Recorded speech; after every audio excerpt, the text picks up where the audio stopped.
Bashim Shar Burger Thumb to the brothers. Yawashima Thumb Bashim Shar to the sisters. But ISUPK started out at 1 West 125th Street, Harlem, New York, under Commandant General Yohana. And since 1969, we teach so-called Blacks, Hispanics, and Native Americans that they are the 12 lost tribes of the nation of Israel. You understand? Priest and Officer Shabal holding down the Thursday scripture breakdown class, coming to y'all live from Las Vegas. If there are any brothers and sisters in the Las Vegas area who's looking for the class, you know what I'm saying, looking for the school, go ahead and hit us up on Facebook, ISUPK Las Vegas on Facebook, ISUPK Nevada on YouTube.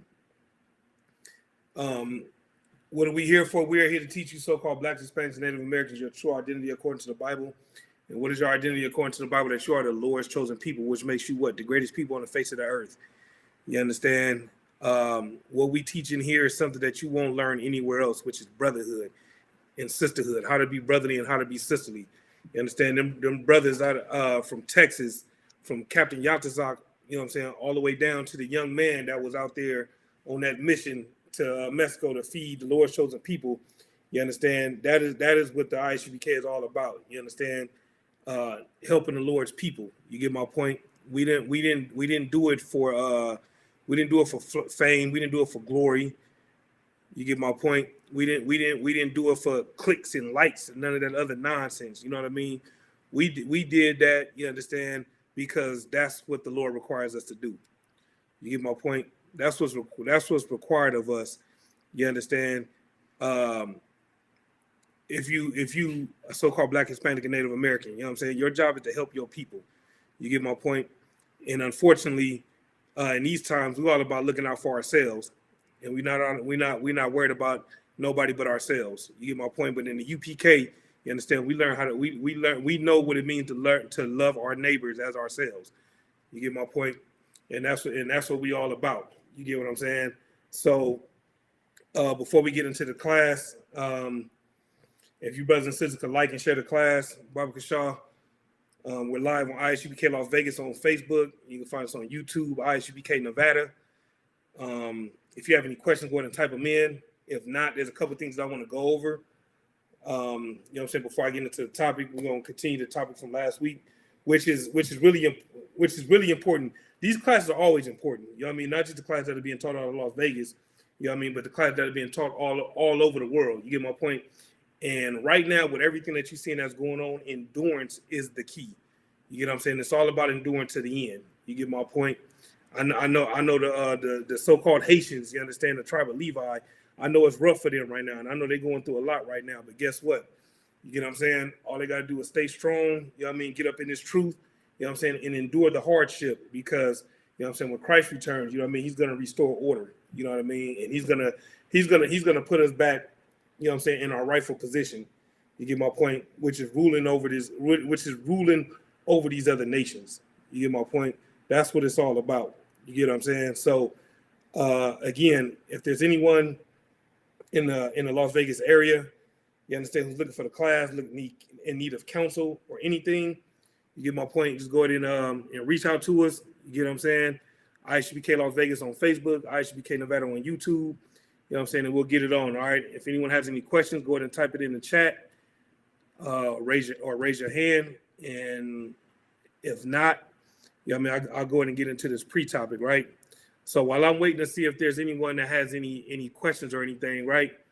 Any comments, you know, the funniest thing happened, man. I stopped by the store, and there was this devil, right? He walked up to me, and he asked me if I had any change. And I told him I didn't, you know what I mean? And he asked me if I can get him something to drink. And I said, I don't know, man. I'll see what I can do. And what I thought was so funny about it was the fact that this cat had on a Make America Great Again hat, right? But he was a straight out bum. I mean, hat dirty, dusty, dingy. He walk up, you know what I mean, smelling like he ain't had a shower in a few weeks. You get my point? Smelling like he had like 3 or 4 skunks up under his arms. You get what I'm saying? The devil smelled horrible. You get what I'm saying? And what I thought was so interesting about it, and why I thought it was so funny, is here this cat is with a Make America Great Again hat on, which means what? He's all about white supremacy. Meanwhile, he's asking a nigga for some change. He's asking a nigga to buy him something to drink.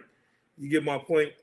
And so it made me laugh on the inside because I'm like, man, you're wasting away your empire because you don't have that much time left. You know what I mean? So he's wasting. You know what I'm saying? His gift. You know what I'm saying? And his gift is for his nation to run the planet Earth for the moment. You get what I'm saying? But it's only a matter of time before this whole thing is flipped upside down. You get what I'm saying? This cat out here asking for some change. He asking for something to drink. You get my point?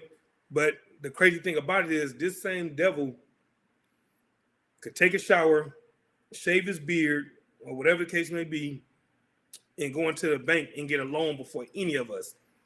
This cat could take a shower, shave his beard, put on a suit, and go get a job because his brother's cousin's cousin is a manager of Amazon or something like that. You know what I mean? And he can get a job with no problem. Meanwhile, we apply for Social Security, or we apply for unemployment, or we apply for disability, all the things that we're entitled to because we pay into it, and yet we got to jump through all these hurdles and all these hoops in order to get a crumb. You get my point? Which goes to show you the difference between, you know what I'm saying, what it is to be white in America and what it means to be black in America. When I say black, I'm talking about all 12 tribes. You get what I'm saying? You can see the difference. You know what I'm saying? For those that don't know that the so-called Haitians are black, all you got to do is look at how they're being treated. You get what I'm saying? They don't have white privilege. You get what I'm saying? You look at the so-called Mexicans, they don't have white privilege. You get what I'm saying? So when I say you can see the difference between white and black, when I say black, I mean all 12 tribes. You look at what happened when anytime there's a natural disaster in Puerto Rico. Look how much help they get from the American government. You get what I'm saying? When all those storms and everything was going on in Mississippi and in Alabama and Louisiana, how much help did they get from the government? Not very much. Meanwhile, like General Muhammad said in the class earlier, they airlifted 100,000 Afghans. 100,000. And I seen a post earlier. A brother said he's seen a whole bunch of them coming out of Costco. You get my point? So not only did they get airlifted over here, they didn't got over here, and they was taken care of, and they're being taken care of. And what's so funny about that is they were just at war with America not too long ago, which goes to show you what America even loves its enemies more than they love you, black man, Hispanic man, Native American man. In the eyes of the so-called white man, you are nothing. You are a nobody in this empire. You get what I'm saying? You are a nobody in the eyes of the oppressor. You understand? But to hell with the oppressor says, what does the Lord say? You understand? The Lord said that he called us a holy people. You get what I'm saying? He called us a special people. You get what I'm saying? Above all nations. He didn't say equal to, he didn't say lower than, he said above all nations. You know what I'm saying? My man Shabbat Yala, what's good with you, man? How you doing? Makwalat Yahawada, Shalom Hebrews. You know what I'm saying? But the thing is, though, what we're seeing going on at the border is exactly what the world needed to see. And when I say the world, I'm talking about the world of Israel, meaning so-called Blacks, Hispanics, and Native Americans all across the globe. What they needed to see, you understand, is that so-called American dream has nothing to do with you. If you are of the 12 tribes of Israel, the land of the free and the home of the brave and all that does not apply to you if you are on the 12 tribes chart. You get what I'm saying? The Declaration of Independence, it has nothing to do with you if you're on that 12 tribes chart. How do you know? Again, the proof is what you're seeing on TV. You're seeing the Afghans get flown over here. They wasn't worried about COVID. They wasn't worried about if they were vaccinated or not. They wasn't worried about none of that. But yet they still airlifted them over here and giving them everything that they need and then some. You get my point? I read something earlier where it said that the Afghans will be dropped off everywhere, but I believe it said 4 states if I read it right. I wish I would have saved the headline that I had, the notification that I got. But it said with the exception of 4 states. I didn't even open up to see which 4 states. But the point of the matter is they'll be welcome in every state in America except 4. So if they're welcome in all these states, what does it mean by them being welcome? That means that they'll have somewhere to live. That means that they'll have money for food. You get my point? That means that if they need money to start a business, they'll be able to start that business. You get my point? Meanwhile, the Haitians, so-called Haitians, I should say, because that in reality, that's the tribe of Levi. You get my point? Meanwhile, all they want to do is get over here. That's it. And they couldn't even get that. You get my point? Which is why this scripture that I'm getting ready to pull is so heavy, man. You know what I mean? And this ain't no new scripture. None of these scriptures are new. None of these scriptures are scriptures that haven't been heard before. You know what I'm saying? But it applies to today. You understand? In these times, it goes to show you just how perfect the Bible really is. You get my point? The same things that was happening then is happening today. And we're gonna get it right now. All right. This is let me get it. Ecclesiastes 10 and 9. You know what I'm saying? I'm sure y'all know this one right here. It's like not 9, 7. It's like Ecclesiastes in the Bible, Ecclesiastes 10 and 7. It says, I have seen servants upon horses and princes walking as servants upon the earth. Now, if you go back when we was in them fields, you know what I'm saying? While we was in the fields getting our backs beaten in and getting our backs broken and getting our fingers full of thorns and all this, while we picking cotton or while we picking grapes or whatever it is that we doing in them fields, you had the slave master on top of the horse overseeing the operation, making sure that we was doing what we were supposed to be doing. You get my point? You look at it today, you see the so-called Haitians, you know what I'm saying? And who are they getting chased down by? Officers on horses. You get my point? The only thing that's changed between then and now is the name. It's the only thing that's changed. They was called overseers back then. They're called officers today. You get my point? And I brought this out a while back. KRS-One had a song called That's the Sound of the Police. I forget the actual name of it, but that's the song that I'm talking about, where if you say overseer real fast, it sounds like officer. You get my point? And so there's no the white man, the so-called white man tries to be slick at times. Then sometimes he just blatantly just disrespectful with it. You know what I mean? He's blatantly like, I don't give a damn who you are, what you know, or any of that. And it don't matter to them. You get my point? But then sometimes they try to be subtle. You get what I'm saying? And that whole officer overseer thing, that's an attempt at being subtle. You get my point? I'm going to read it again. This is Ecclesiastes 10 and 7. It says, I have seen servants upon horses and princes walking as servants upon the earth. Here it is, man. This is the Lord's chosen people, man. You know what I'm saying? The so-called Haitians, the tribe of Levi.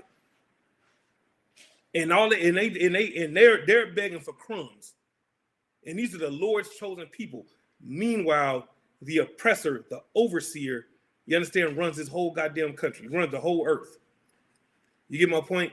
If you look at Japanese movies in the past versus today, which go to show you that the influence of America is all over the place, even in places like Japan. You get my point? How do you know? Because the older Chinese movies, what did they have on? They had on I'm not sure what them. I'm gonna call them robes because I really don't care what the technical name is for them. I'm gonna call them robes with the big ass dragon on the back and the dragons on the side and all that. You look at the movies of today, and what are they wearing? What are they wearing today? What are those same Chinese gangsters or mobsters or whatever it is that they want to call themselves? What are they wearing today?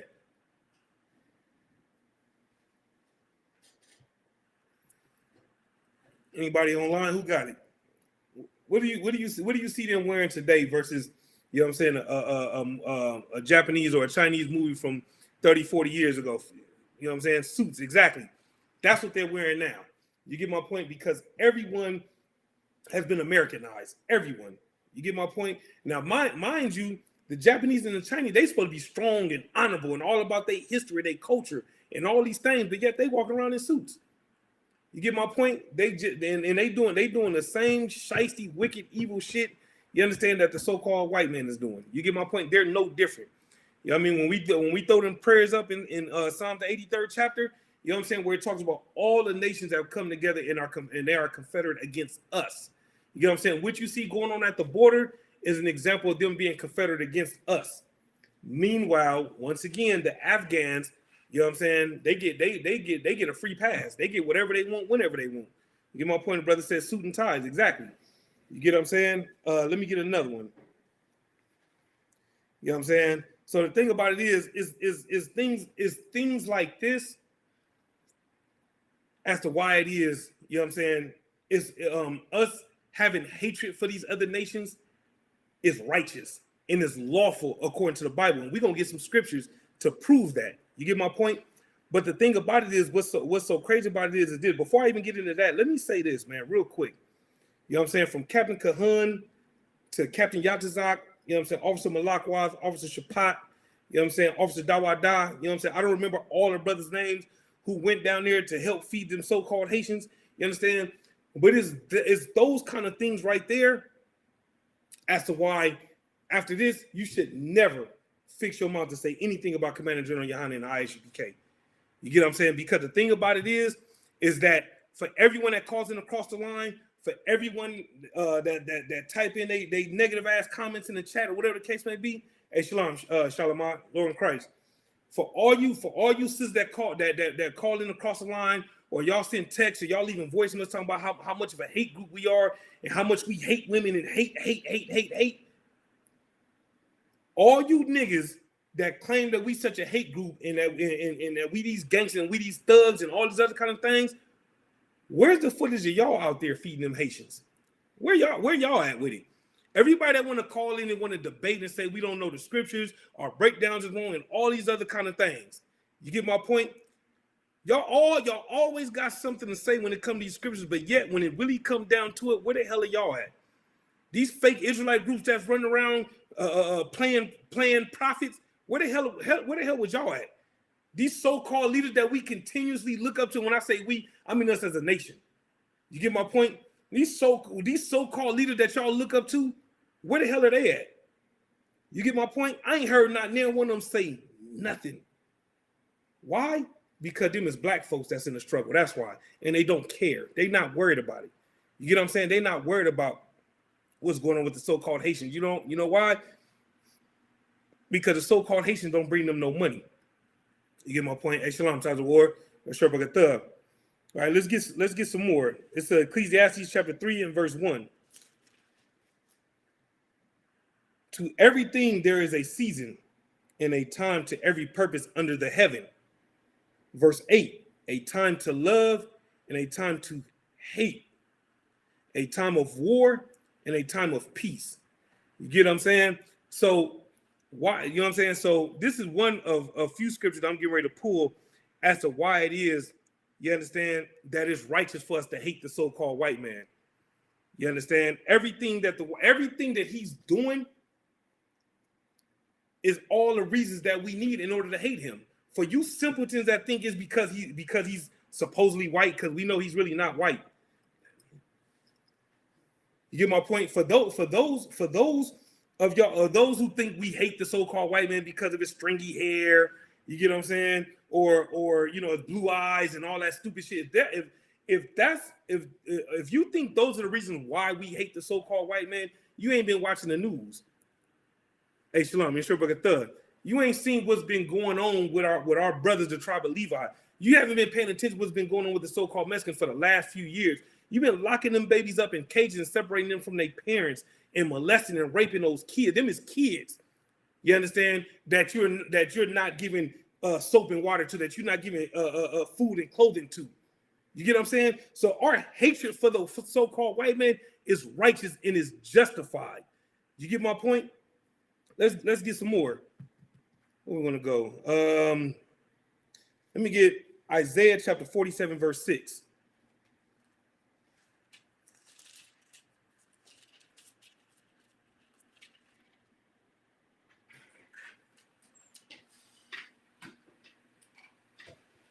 Okay, let me see. I'm gonna pull this one as well.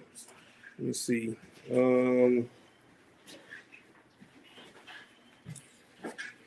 Okay. All right, I'm gonna read Isaiah chapter 47 and verse 6 again, because there's a lot of Christians out there. A lot of Christians out there who think that we all about hate. You know what I'm saying? And we shouldn't hate the so-called white man. You get my point? And these scriptures that we getting ready to go over right now is getting ready to show you why it is that we hate the so-called white man. This is Isaiah chapter 47, verse 6. I was wroth with my people. I have polluted mine inheritance and have given them into thine hand. Thou didst show them no mercy. Upon the ancient hast thou very heavily laid thy yoke. You get my point? That was Isaiah. If you didn't hear me, that was Isaiah chapter 47, verse 6. You want to know why it is? You understand that our hatred for the so-called white man and these other nations is righteous? This is why. I'm going to read it again. This is Isaiah 47 and 6. I was wroth with my people.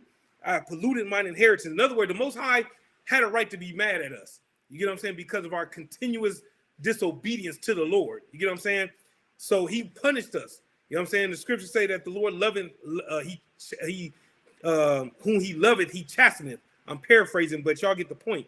You get what I'm saying? So the chastisement was righteous. You get my point? We deserved it based on our continuous disobedience to the Most High.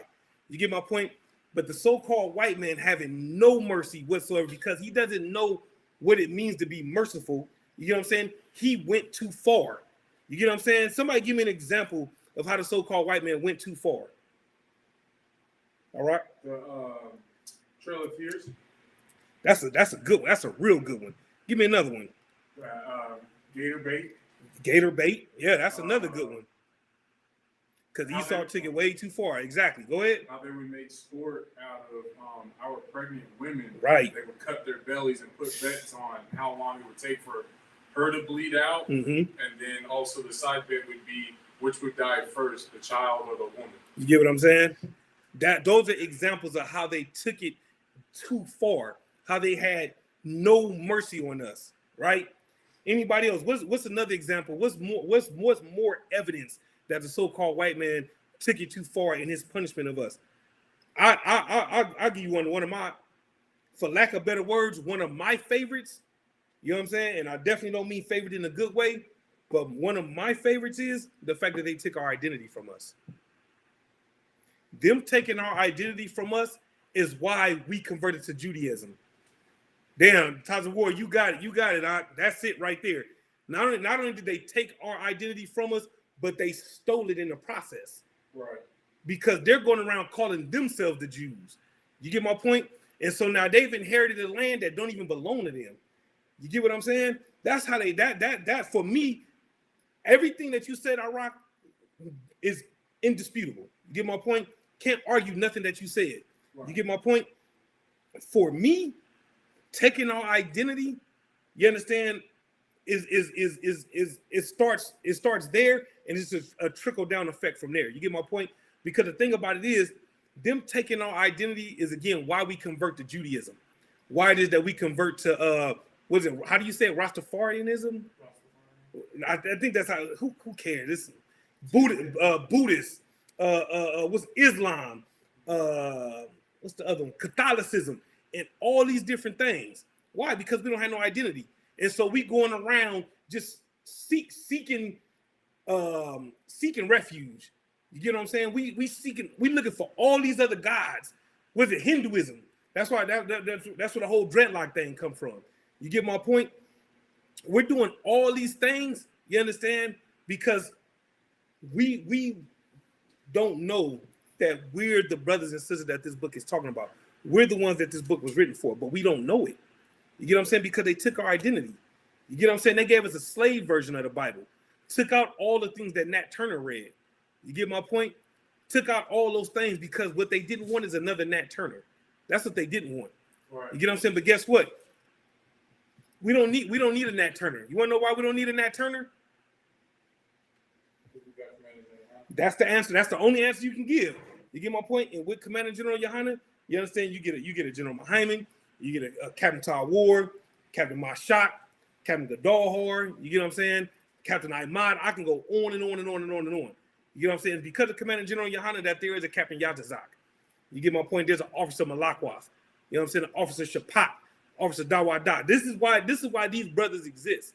You get what I'm saying? Because of Commander General Yohanan. And because Commander General Yohanan never dropped his sword, You get what I'm saying? It opened the doors for brothers like us. You get what I'm saying? To separate ourselves from the world and come back to our identity. You get my point? Is why we have the one thing that a Christian pastor or a so-called leader can never have.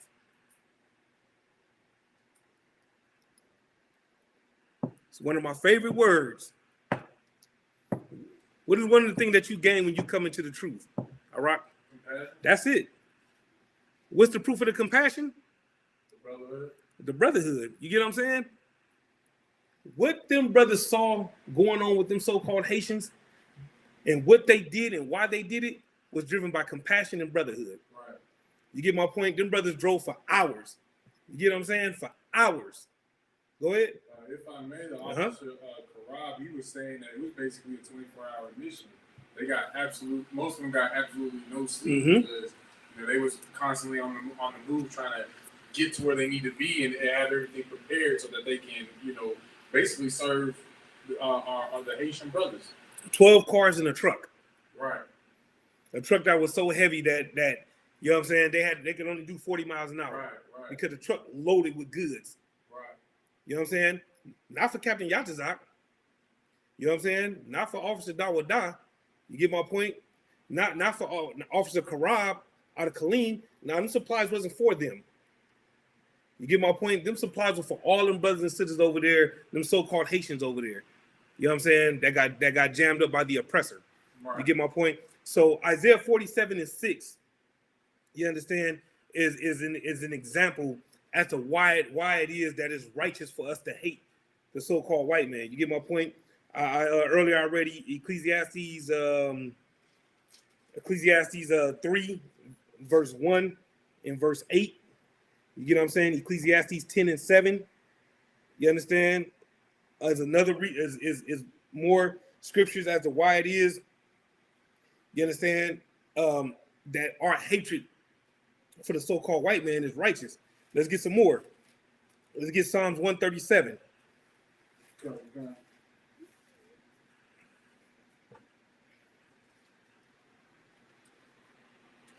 Psalms 137, start at verse 1, please. Book of Psalms, chapter 137, verse 1. Shoot it. By the rivers of Babylon, there we sat down. Yea, we wept when we remembered Zion. You know what's funny about that? Not funny like that, but by the rivers of Babylon, right? Where was a lot of them so-called Haitians being jammed up at? By the rivers of the Spanish crossover. You know what I'm saying? They were in the water. Right. You get my point? And I don't mean, like I said, I don't mean funny like that. It's just as I read this scripture right now, I'm like, damn, that's crazy. Right. You get my point? By the rivers of Babylon. Keep reading. Verse 2. It's like read verse 1 again from the top. Sorry. Sorry. By the rivers of Babylon, there we sat down. Yea, we wept. We did what? We wept when we remembered Zion. We hang our harps upon the willows in the midst thereof. You know what I'm saying? Harps, you know what I'm saying? Today would be guitars. It's like Rio Grande. Is that how you say it? Or is it Rio Grande? Rio Grande. Y'all get my point. That's what the so-called Haitians were. You get my point? Keep reading. Verse 3. For there they that carried us away captive. Carried us away what? Carried us away captive. Carried us away free. Carried us away captive. Required of us a song. In other words, even in the midst of our captivity, even in the midst of us being in hell, they wanted us to sing. Right. You get my point? As if we supposed to be in good spirits. Right. You know what I'm saying? You done took us, beat us, raped us, robbed us of everything, and then y'all want us to sing like everything is good. You get what I'm saying? Keep reading. And they that wasted us required us. And they that wasted us required of us mirth. Required of us what? Mirth. Mirth meaning happiness. Okay. You see what I'm saying? I looked it up. That's how I know. Because when I read it, I wanted to know the same thing. Yeah. And the reason why that's so heavy is if you read the first part of that, it says they carried us away captive. and they required of us mirth. We were slaves up under them, and they wanted us to be happy and sing songs as if everything was good. Go ahead. So, like, if I may, you know, that just makes me think about them damn Facebook videos that, you know, the oppressors be making. These are just like, you know, just regular civilian oppressors talking about how we should be grateful that they released us out of slavery and that, you know, everything that, you know, basically that everything we have in America right now was granted by the good grace of the white man. Right. You know what I'm saying? Right. Like, that's heavy right there. So lucky. And that's the thing. And again, more proof who Esau is biblically, and more proof who the slaves of this Bible is. No, right. You get my point? God. They really, you know what I'm saying? Us having the right or the privilege to get up at 5 a.m, you get my point, and drive all the way across town while it's still dark and look after other people, you get what I'm saying, and chase behind them and take care of them and do all these things, or get in a truck and drive from one side of town to the other side of town, you get what I'm saying, be told when you can go to the bathroom, be told when you can take a break, be told when you can eat food, you get what I'm saying, and then be told when you can go home. We supposed to be so happy and just sing songs and be just it's like it's so thankful for Massa, you know what I'm saying, giving us this platform to do such great things. Go ahead. But it's the land of the free. You see what I'm saying? Again, showing you the flaming hypocrisy of this empire. You get what I'm saying? This place reeks of flaming hypocrisy. Again, you look at the Constitution, and you look at how they treated the Afghans, and you look at how they treat the so-called Mexicans. Right. But yet, according to y'all, mind you, all men were created equal, according to y'all. Afghans got airlifted over here, so-called Mexicans got locked up in cages.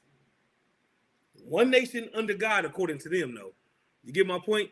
You see the flaming hypocrisy all throughout the so-called white man in this empire? This is why our hatred for them is righteous. You get what I'm saying? Keep reading. Kind. Say, sing us one of the songs of Zion. Verse 4.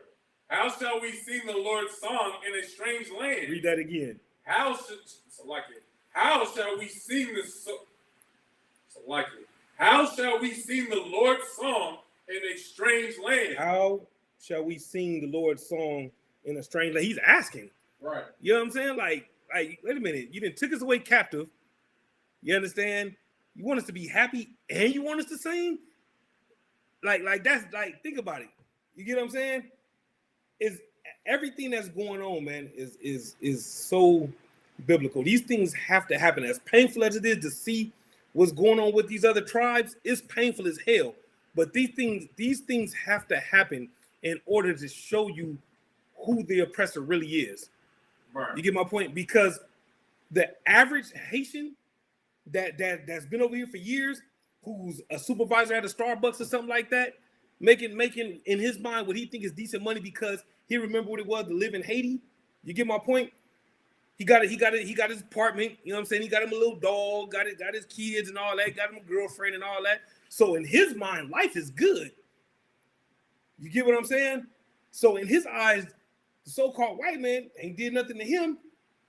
He can't do no wrong. And he's like, look, man, I'm running Starbucks. I run the night shift at Starbucks. I'm in charge. You get what I'm saying? Not understanding that while you in charge, the so-called white man is at home, still making money. Right. You get my point? He's on some jet skis somewhere with his family, you know what I'm saying, having a time of his life. Meanwhile, you come up a penny short on that register, you're no longer running the night shift. You see what I'm saying? So when the scriptures say, how long would you simple ones love simplicity, that right there is an example. You think you free in this place because you didn't made it to assistant manager. You get what I'm saying? So you got an extra 50 cents for all the headaches in the world. You got you an extra 50 cents. Meanwhile, by you learning all these things, he gets to go home early. Get my point? He gets to come in later Why? Because he got you. You so happen to have that manager name on your badge. You'll come in an hour or two early, and you'll stay an hour or two late because he made me the manager, or in our case, the lead. I'm the lead driver, so I gotta come in early, and I gotta make sure everybody getting their truck and everybody on their way on their route. You know what I'm saying? Meanwhile, I'll work 6 days a week, and I only get to see my family one day. Right. But I'm the lead driver, though. You get my point? That's how they do us, and we really think we live in an American dream. You get my point? Keep reading. Okay. If I forget thee, O Jerusalem, let my right hand forget her cunning. If I do not remember thee, let my tongue cleave to the roof of my mouth. If I prefer not Jerusalem above my chief joy. You get what I'm saying? And a lot of these brothers and sisters out here, you know what I'm saying? Their tongue should be cleaving to the roof of their mouth. And the reason why I'm saying that is because now, especially with what Texas did, now there is no, I don't know what ISUPK is. I never heard of them. How do I get in touch with them? I don't know how to do these things. I didn't know that they was on the internet. I didn't know they had a YouTube. All those things are gone. Once you've seen all those interviews being done on the news, what you're supposed to be doing is going on your computer. What the hell is this all about? Who are these dudes and why they dressed like that and how can I be down? That's what you're supposed to be doing. Instead, why the niggas dressed like that? Why they gotta look so tough? Why they gotta look so masculine? Why they gotta go out there and help them niggas? You know what I'm saying? They ain't supposed to be over here, sitting them back over there on the other side. They don't belong over here in America. What they doing over here in our country? They can't even speak our language. You get my point? Their tongue should be cleaving to the roof of their mouth. You get what I'm saying? Because they don't prefer Jerusalem. They prefer Babylon. Right. You get what I'm saying? Keep reading. Okay. Verse 7. Remember, forget. O Lord. Remember. Forget. Remember, O Lord, the children of Edom. Forgive them, it says. Remember, O Lord, the children of Edom and the day of Jerusalem, who said, raise it, raise it. You know what I'm saying? And that raise it does not mean raise as in lift up. Anybody know what that raise it means? All right. Take it down. Exactly. Destroy. Right. Tear down. You get what I'm saying?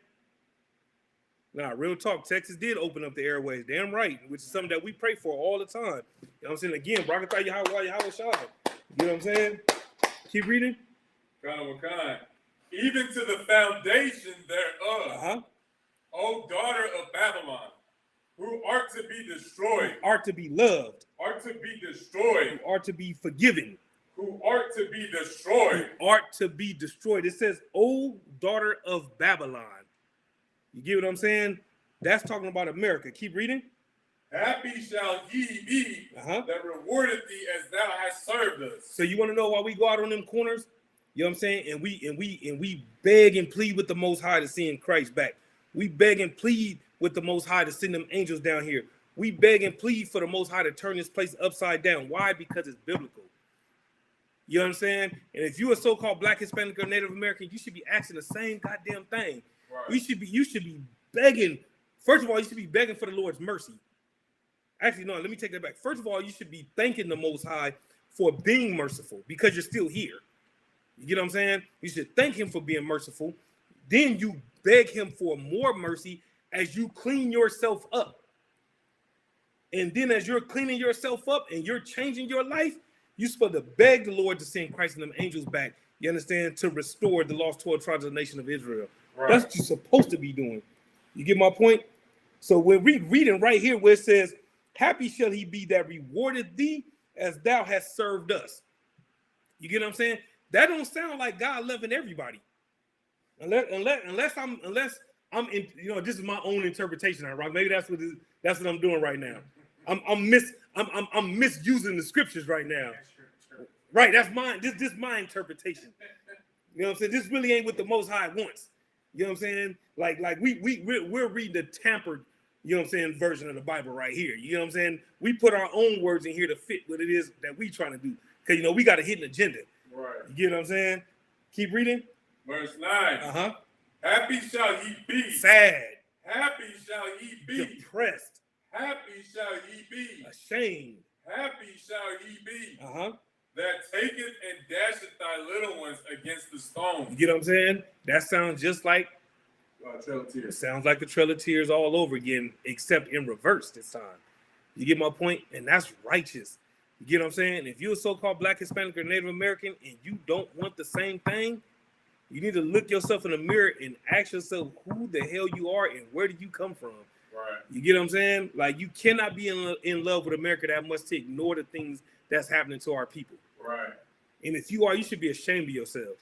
You get what I'm saying? We went to a powwow not too long ago, and we going to another one soon, Lord allow. You get my point? And we seen the condition of the so-called Native Americans. We seen it with our own eyes. You get my point? And if you talk to any of them brothers or any of them sisters, they'll tell you who the devil is. You get what I'm saying? Because they know. You get my point? But unfortunately, there's some Native Americans out here that ain't got a little bit of land, probably got a casino or two or something like that. You get my point? And they're like, oh shit, all is good. You want to know why all is good? Because I'm good. So as long as I'm good, that's all that matters. Right. Which means what? They forgot Jerusalem. All you niggas who done made it out the hood, y'all done forgot Jerusalem. You get my point? You should be ashamed of yourselves. You get what I'm saying? You dudes is cowards, man. That's why the ISUPK is the home of the truth. You get my point?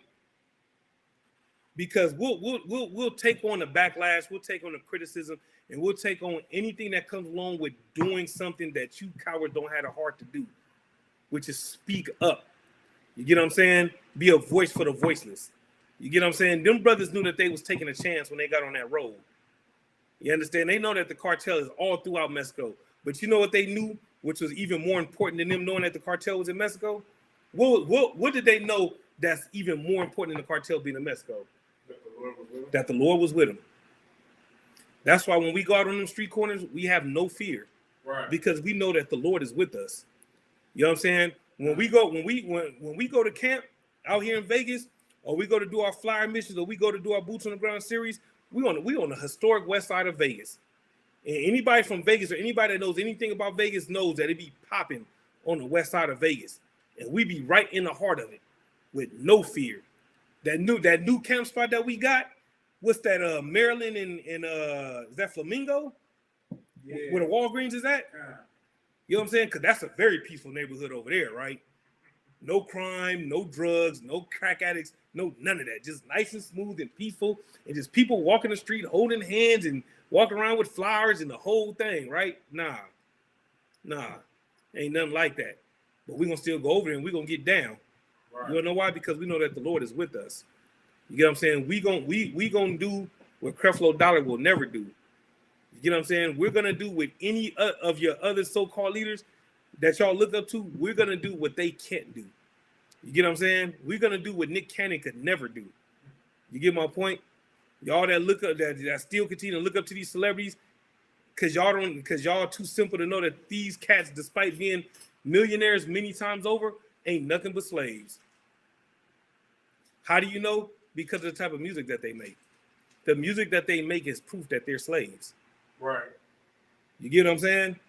I remember at one point in time, Lupe Fiasco, this was like some years back, he didn't want to do music no more because they was pressing him to stop being on that black conscious shit. Right. You get what I'm saying? They wanted him to, you know what I'm saying, do the ride-by shooter shit. And that's not his get down. You get my point? Anybody can do it, even if Lupe never banged a day in his life. And I don't know if he gang banging or not. I don't know. It doesn't even matter. My point is, he grew up in Chicago. So if he didn't bang, trust and believe he's related to somebody that did. He grew up in a neighborhood to where he's seen enough to where he can sit down and write plenty of rhymes. You know what I'm saying? That pertains to it. You know what I'm saying? Ask Ice Cube. Ice Cube never banged. You get my point? But he grew up in a gang-infested neighborhood. That's why it's so easy for him to talk about it. You get what I'm saying? If you look at how Ice Cube started, and to me, Ice Cube to this day is still one of the dopest artists ever, in my opinion. You know what I'm saying? Definitely lyrically, I mean, I ain't gonna get into this whole debate thing, but in my opinion, he's one of the greatest to ever do it. But if you look at when he made America's Most Wanted, and you listen to some of the songs that he had on America's Most Wanted, and then you go and you listen to Death Certificate, you know what I'm saying, which is some of his early work, and then you fast forward to when he clicked up with the West Side Connection, you see the difference. You can see the difference. You get what I'm saying? Why? Because they didn't want him on that pro-black shit. Now he didn't got a little older. You know what I'm saying? He didn't got his bread up, so he kind of like on some fucking I'm gonna do me type shit. Like he had a song a couple years ago called "Arrest the President." You get my point? And that shit was hard, and he was saying some shit. You know what I'm saying? But it took a while for him to come back over to that side. You get what I'm saying? But for a long time, all he did was make music that made niggas want to go do drive-bys. You get my point? You're a slave no matter how much money you got. How do you know? Because you can't even say what the hell you want to say. Right. Ask Colin Kaepernick. You get my point? I'm not saying that he's sitting there broke and he doing bad. I'm not saying that. But they damn sure took his job from him. Right. You get what I'm saying? Which again goes to show you, you get my point, which goes to show you the hatred that the so-called white man has for any nigga who tries to buck the system. If you look at the NFL and you look at some of these quarterbacks that are in the league, Colin Kaepernick ain't been in the league since I believe 2017. And I guarantee you, he's better than half the backups that's on these rosters right now. He's damn sure better than the third stringers. He for sure better than them. Right. If you caught any of that Carolina Houston game, what's that dude name that's starting for the Panthers? That rookie, David Mills, I believe his name is, quarterback out of Stanford. He's a rookie. I believe his name is David Mills. Don't quote me on his name, but my point is, you know what I'm saying? That's who's your starting quarterback. You get my point? Until Ryan Fitzpatrick got hurt, he was still starting in the league. You get what I'm saying? What's the other cat? Taylor Heineke. I believe that's how you say his name. That's the starting quarterback for the Washington football team right now. That's who's starting. You get my David Mills, right? Davis Mills. You get what I'm saying? These are your quarterbacks in the league today. You get what I'm saying? Nathan Peterman is still in the league. You get what I'm saying? But yeah, Colin Kaepernick is still sitting at home. He's probably still in better shape than half these cats. And can probably still outrun half the linebackers right now, probably. Right. You get my point? He didn't want to be a slave. So he did something that Stephen A. Smith wouldn't do. You know what I'm saying? Which is stand up for his people. And what's so heavy about this, he didn't even say nothing that was controversial. Just took a knee. And that knee cost him his career. And these niggas seen that and they said, like, nah, not me. You know what I'm saying? I'll whatever you say, massa. You get my point? Let's get some more. Let me see. I got no, actually, now we're gonna go into some scriptures as to what's gonna happen to the so-called white man. You get my point?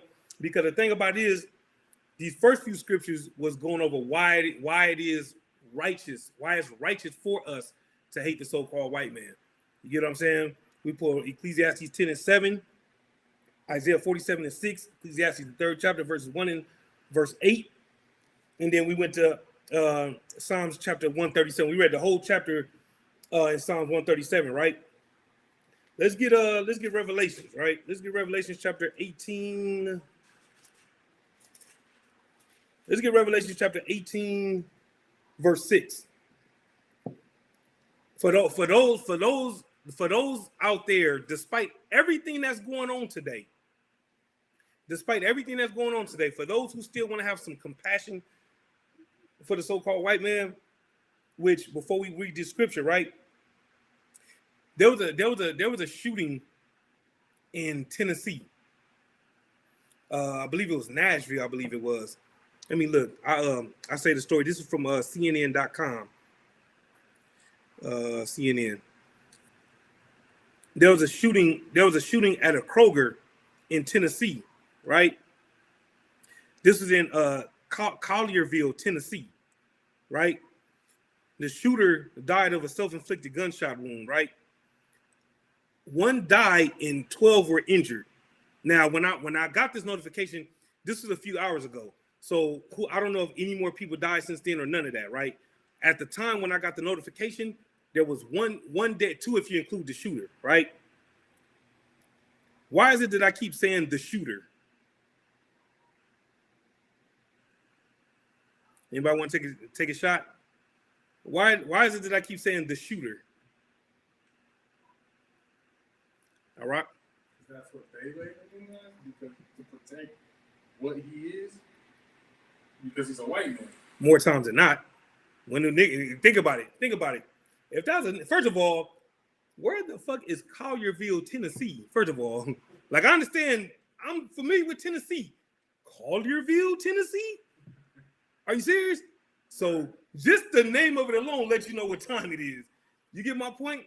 That's first of all, just the city tells you everything you need to know. What else about that is interesting? A Kroger. It's a fucking Kroger. What niggas you know be at Kroger? Where the Kroger's at anyway? Where the niggas be at? Nigga, we get food for less. You understand? What's the other one? Food for less.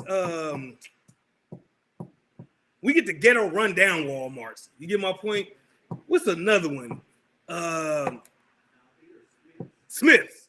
You get what I'm saying? That's another one, right? They didn't disclose any information. See, everybody gets it. You get my point?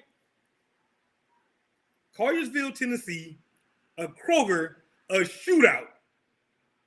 You get what I mean, when you add it all together, it says white man. You get my point all day long. Sounds who it says Smith. That's funny. But that's the thing, though. You get what I'm saying? And they continuously keep saying the shooter all throughout the story. Because I scrolled through the whole thing because I was trying to find his name or his picture. Couldn't find neither. How convenient. Right. You get what I'm saying? You know what I'm saying? But let that have been Thomas Jackson or somebody like that. You know what I'm saying? Let that have been Leroy Smith or somebody like that. You get what I'm saying? Let that have been Deontay Cunningham or some shit like that. You get my point? They would have had his name, picture, mugshot. They would have told you about his background and everything. This guy's just a shooter. Right. You get what I'm saying? Which further goes to show you, once again, that's just another example of white privilege and white supremacy. They're gonna protect their own. You get what I'm saying? When it comes to us, they spared no expense, you know what I'm saying, at making sure that you know who it was and what he was about and what he was on. You get what I'm saying? And it's stuff like that. You get what I'm saying? It's the little things like that as to why it is these things that we teach need to be taught. And for those who think that we just this hate group and all that, here's the reality of it is we hate what the Lord hates. Right. That's the reality of it. So if you don't have no hatred in your heart for these other nations, it's because you don't love the Most High. Right. You love white Jesus. Right. And pleasing white Jesus is more important to you than pleasing the real Yahweh Shai. Right. You get what I'm saying?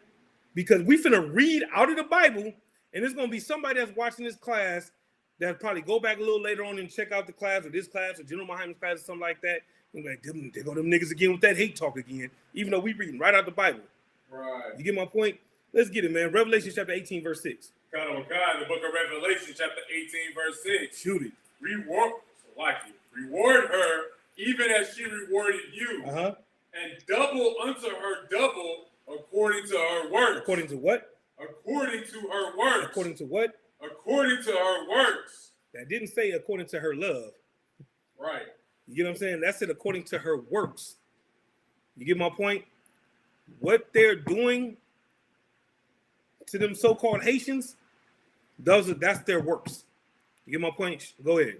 So like you said, so they're supposed to get 4 times the punishment, or is it double the? Because I was tracking before it was double. They'll get. It says double unto her double according to her works. So you double something twice. That's 4 times. No, so whatever they did to us is going to be double to them. You get my point? Okay. So it is just double. Yeah. Okay. The amount is up to the Most High because there's no number in here, nothing like that. The Most High will determine just how much they'll have coming to them. But trust and believe, what's going to happen to them is going to be far worse than what they did to us. Right. and it's deserved. You get my point? God. It says according to her works. That's the part that I want everybody to focus on. Because it doesn't say because of her love, because of her mercy, because of her kindness. It says because of her works. Right. You know what I'm saying? Again, we seen a man get murdered on TV. Murdered. He wasn't killed, he was murdered on TV. And we were sitting there as we were sitting there as a nation, not literally, but we were sitting there as a nation wondering if he was gonna be found guilty or not. Right. That's how bad it is in America. You get my point? When that devil killed Botham Jean, I don't remember exactly how to pronounce his name. That judge was sad that she had to give that lady 10 years for murder. You get my point? Meanwhile, you got cats on death row for goddamn crack. Right. Not saying that it's cool to sell crack or do crack or none of that. That's not my point. You got dudes that's been locked up since the 70s over a couple crack rocks. Meanwhile, she finna do 10 years. Actually, she got sentenced to 10 years. Let me rephrase that. Right. She'll probably only do 2. If she do anything more than that, I'll be surprised. You get my point? So again, the scripture says, reward her even as she rewarded you, and double unto her according to her works. You get what I'm saying? Let's get some more. Let me get Isaiah chapter 49, verse 26. Let's get that.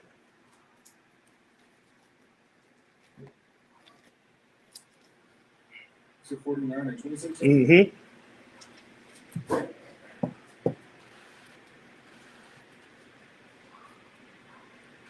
All right, kind of what kind. This is the book of Isaiah, chapter 49, verse 26. Shoot it. And I will feed them that oppress thee with their own flesh, and they shall be drunken with their own blood, as with sweet wine. And all flesh shall know that I, the Lord, am thy Savior and thy Redeemer, the mighty one of Jacob. Everybody. The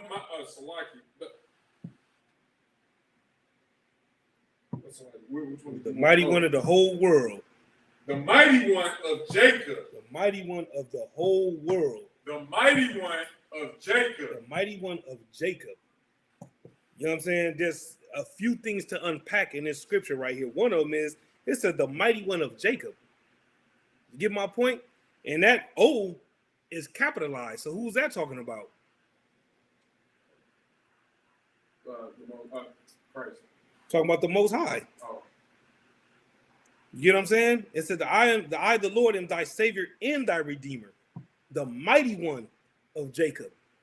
So that's how you know this is the Most High. You get my point? Proving what? But the Most High only dealt with Jacob. That's it. When you get past all the shit, this right here is just one of the many examples that the Most High only dealt with the nation of Israel, nobody else. The proof is when you read up, it says, "I will feed them that oppress thee." So if he's the God of everybody, you know what I'm saying? He's going to destroy these other nations. It says, "And I will." It doesn't say I might. I'm thinking about it. I'm not sure what I'm gonna do. It's saying, "And I will feed them that oppress thee with their own flesh." What is their own flesh?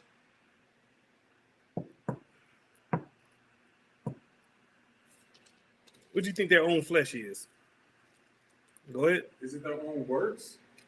Like with their own ways? So to speak? You kind of own it when you say their own ways. You're kind of owning it when you say that. Going back to what Revelation 18:6, with what they did to us, we're paying it back, but it's going to be double. So it's like, the Trail of Tears, they're going to get the Trail of Tears back. That's true, but that's not quite what this was saying, right? When it says their own flesh, meaning what? Think about what's going on right now. You as an ex-military man, think about all the things that's going on right now, right? So they'll fight amongst themselves? Exactly. Okay, kind of. You know what I'm saying? They'll you know what I'm saying? They'll destroy each other. You know what I'm saying? Right. course, the Most High is going to destroy them as well, but they're going to destroy each other. They're going to be fighting amongst each other. You get what I'm saying? It's that they should be drunken with their own blood. They will be killing their own. They've done it before. You get what I'm saying? This ain't nothing new. Right. You get what I'm saying? This won't be nothing new. You get what I'm saying? But yeah, but I mean, you can go there as well though by saying, you know what I'm saying, that this will be based on their works. You get what I'm saying? This will be based on the thing that they done in the flesh. You get what I'm saying? So you can say that, but the main thing about this is telling you when you go to wars and rumors of wars and all that. You get what I'm saying? I know you seen, well, I mean, we pulled out several reports last week about the missiles and the nuclear weapons and all this other kind of stuff. You get my point? You want to add something else? Yeah, kind of. So, like, to kind of caveat off of what I had said, like, could you break it down in that way that, because of the fact that that's what they did to us, is how they made us destroy ourselves amongst ourselves? Because they turned us, like, you understand what I'm saying? I do understand what you're saying. Because that was one of their devices. Right. Only reason why I would say no is because this right here is not a device of their own. You get my point? This will be more so like a power struggle. You know what I mean? Okay. Which now I wouldn't. I mean, you can speak on it, but the more focal point will just be their destruction. You know what I mean? Them, you know what I'm saying, nation against nation, kingdom against kingdom. You know what I mean? That should be the focus. If you want to add that in there, you can, but you want to focus more so on the wars and the rumors of war. You know what I'm saying? The nation coming up against other nations. You get my point? Okay. Let's get some more. Let me get Isaiah chapter 14, verse 1. Been in Isaiah a lot tonight, huh? Get some more. One thing about it is though, we reading all throughout the Bible though. You get my point? That's the thing. This ain't just one scripture that we pulling. You get what I'm saying? We pulling scriptures. You get what I'm saying? To drive home the point. You get what I'm saying? Okay. Go ahead. This is the book of Isaiah, chapter 14, verse 1. Uh-huh. For the Lord will have mercy on Jacob and will yet choose everybody. Israel. For the Lord will have mercy on Jacob and will yet choose Israel. Another one of them scriptures that continues to confirm that the Lord is only about Jacob. Right. No matter what. That's at least two now that we didn't read. You get my point where the Lord is being very specific. Right? Keep reading. Okay. And set them in their own land. Uh-huh. And the strangers shall be joined with them. And they shall cleave to the house of Jacob. Uh-huh. Verse 2. And the people shall take them and bring them to their place. And the house of Israel shall possess them in the land of the Lord for servants and handmaids. For brothers and sisters. For servants and handmaids. Uh-huh. And they shall take them captives, whose captives they were, and they shall rule over their oppressors. You get what I'm saying? So once again, all the things that we talk about, all the things that we've been teaching since 1969, you understand, is all out of this book. You get my point? Everything that's going to happen to the so-called white man and everything that's happened to them, you know what I'm saying, is all because of their works. Like we read in Revelation 18. You get what I'm saying? Their works is what's going to cause their destruction. You get my point? And when we read in Isaiah 47, they had no mercy. Right. No compassion whatsoever. And so because they didn't have no compassion on the Lord's chosen people, the Lord ain't going to have no compassion on them. You get my point? So that's it on that. If anybody had any questions regarding anything that we went over, if anybody needs the scripture that we just went over, you know what I'm saying, type it in the chat. Anybody have any questions, you know what I'm saying, type it in the chat, Lord allow. You know what I'm saying, I'll be able to answer your question. If not, I'll write it down. I'll have it on deck for you next week. You know what I mean? If not, you know what I'm saying, I'm gonna finish the topic that I started last week, which was endurance, which is very, very important, especially when you look at everything that's going on right now. Right. You get what I'm saying? We definitely what we're seeing right now, you know what I'm saying, is more proof You know what I'm saying? That is going to take strength. You know what I'm saying? And it's going to take obedience, and it's going to take discipline, and it's going to take strength. If I didn't say strength already, it's going to take strength in order to keep fighting and not allow yourself to fall to your temptations, to fall to your lust. Don't use the things that's going on with the so-called Haitians as a reason to get high. It's an unfortunate thing that's going on with them. There's no denying that.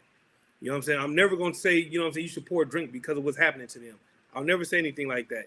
You get what I'm saying? When you look at all the homeless shelters or the lack of homeless shelters all throughout Vegas, and how our people are sleeping on the streets and sleeping on bus benches and stuff like that.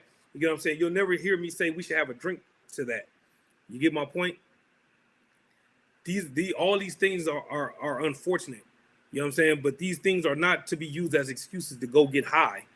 You know what I'm saying? If anything, those things that you're seeing, these things that you're hearing about, these things that you're reading about, if anything, should make you want to be stronger, should make you want to fight harder for the Lord. What them brothers did out there in Texas, if that wasn't a shot of zeal in the arm, then you in the wrong place, man. Right. Like seriously. Right. Like that right there should have made you want to say, what can I do to help? How can I put my brick in? You get my point? You know what I'm saying? How can I be down? You get what I'm saying? And I understand everybody ain't built for it. You know what I'm saying? But guess what? What you saw is your tithes and donations going to work. Right.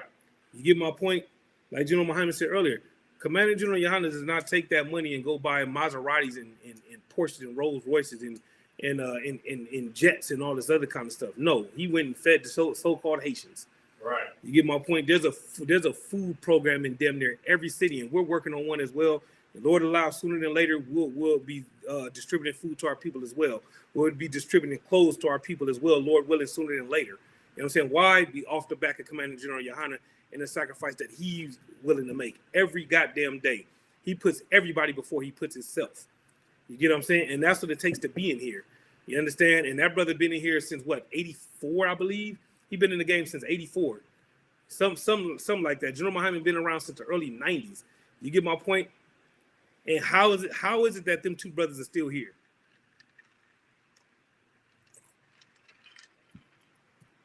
All right. Their zeal, their integrity. True and true. Oh, their endurance. That's why. That's why. Because their ability to endure. You got to think about it. They've been around for a long time, and they've seen stuff that we'll probably never hear about. You get my point? They've gone through things, and they've made sacrifices that they'll never talk about because they don't want to make it about them. You get my point? But through the midst of it all, they're still here. General Muhammad teaches, 2 classes a week plus a radio show? Commander General Yohana does, 3 radio shows a week, and he'll jump in and do a class here and there? You understand? And you look for every excuse in the world to not come to class. Right. Meanwhile, a 12-shield general is teaching at least 2 classes a week. Plus, he's on the phone all day with counseling. You get my point? And whatever else he does in that position. You get my point? Everybody wants to be in charge. Everybody wants to be over a zone. Everybody wants to be over a camp until they actually over that camp. You get my point? Them brothers, you know what I'm saying? The reason why we respect, you know what I'm saying, the men above us is because of the work that they do. Them positions that they're in, you know what I'm saying, is not for the weak. You know what I'm saying? What Captain Marquardt does is amazing. You get what I'm saying? What Captain Mashak does is amazing. What Captain Tazariak, no particular order. I'm just naming brothers that I know that are in charge of different zones. You get what I'm saying? What Captain Gadar does is amazing. You get what I'm saying? Captain Yatazak, I mean, goddamn. You get what I'm saying? He got an army down. He got an army full of soldiers. You know what I'm saying? And there is no room for bitch ass niggas in there. You get my point? And all them brothers are in there, and all them brothers still there, and all them brothers are in position of being in charge, all because they all have one thing in common, which every single one of us should have in common: the ability to endure. You get what I'm saying? It's all about finishing the race. You get what I'm saying? Don't be a brother that come in and you full speed ahead and you just running hard and I'll never leave this truth. Man, I'm in this thing for life. And then you become an officer. Now you gotta, you know what I'm saying, you gotta get to the camp spot early. You gotta do recon because we need a new camp location. We need you to build these signs. You know what I'm saying? We need you to find us a building. You know what I'm saying? We need you to this. Shit, man. Hey, listen, man. Hold on, man. Hey, I just, I ain't signing for all that shit. I just, you know what I'm saying? I just like how, you know what I'm saying? I just like having men, you know what I'm saying, under me so I can tell them what to do. I didn't know I was going to be getting told what to do. What part of the game is this? You get what I'm saying? Like, nah, man. Nah. You know what I'm saying? That's that when the more responsibilities, the more rank, you understand, the more it shows what you really working with. It shows you, you know what I'm saying, what you really about, what you really made of. You get my point? Because you can get a call like that and your whole day has changed. All your plans got to be moved around. You get my point? Because of a phone call. You know what I'm saying? And you do it. You know what I'm saying? Because that's what it requires. You get what I'm saying? And in order to do this without losing your mind, without losing your sanity, man, you have to have the ability to endure. You get what I'm saying? I'm trying to think. I believe we read Hebrews 12 last week, I believe. But before we get that, let me get Romans 13 and 11 real quick before we actually start going into enduring again. Let me get that. I actually meant to pull this earlier, man, because with everything that's going on right now, you get what I'm saying? This is not this is not a time for the weak. You get my point? This is not a time to be a sluggard. You get my point? This is not a time for cowards.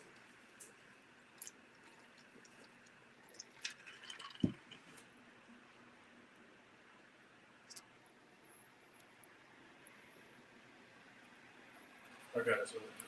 Mm-hmm. This is the book of Romans, chapter 13, verse 11. Shoot it. And that, knowing the time, that now it is high time to awake out of sleep. For now is our salvation nearer than when we believe. If you turn on Fox News, if you turn on CNN, if you turn on any of these channels, man, you see everything that's going on. You get my point? And you hear about all these different countries with these nuclear weapons programs and all these things that's going on. And you see what's going on with the so-called Haitians. And you see black men dying in the street on a daily basis. You see that y'all voted for Biden and Biden ain't did a goddamn thing for you. You see that you thought that Kamala Harris was the first black female vice president. Y'all spoke so highly of her.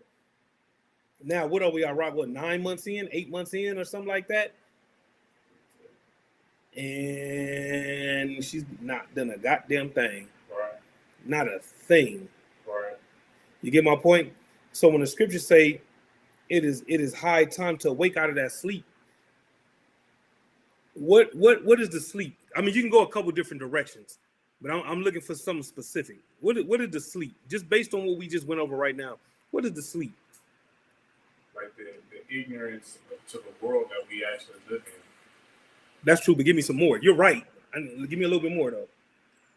So like to that sleep is being in the world, like partaking in our oppressors' holidays. That's true. His culture. That's true. And just completely ignoring our real culture. That's true as well. Everything that you said is correct. Everything that you said is correct. That is an example. You know what I'm saying? Another example is thinking that voting actually does something. Okay. You get my point? You know what I'm saying? That's another example. The sister said, not knowing who the oppressor is. It is far time to wake up and know what time it is there. If you like with everything that's going on, it's about time that you wake up out of the sleep thinking that the white man loves you. If you still believe that in 2021, with everything that you've seen over the last few years, the fact that they put Donald Trump in office despite everything that he said, and he still got put in office.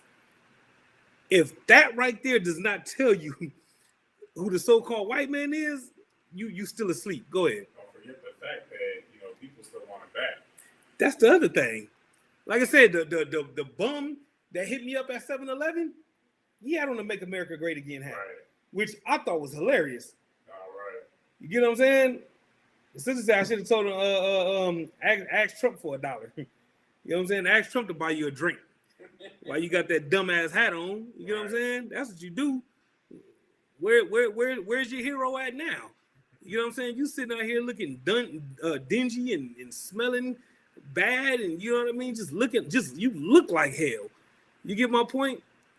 But you still got up out that trash can and put that dumbass hat on.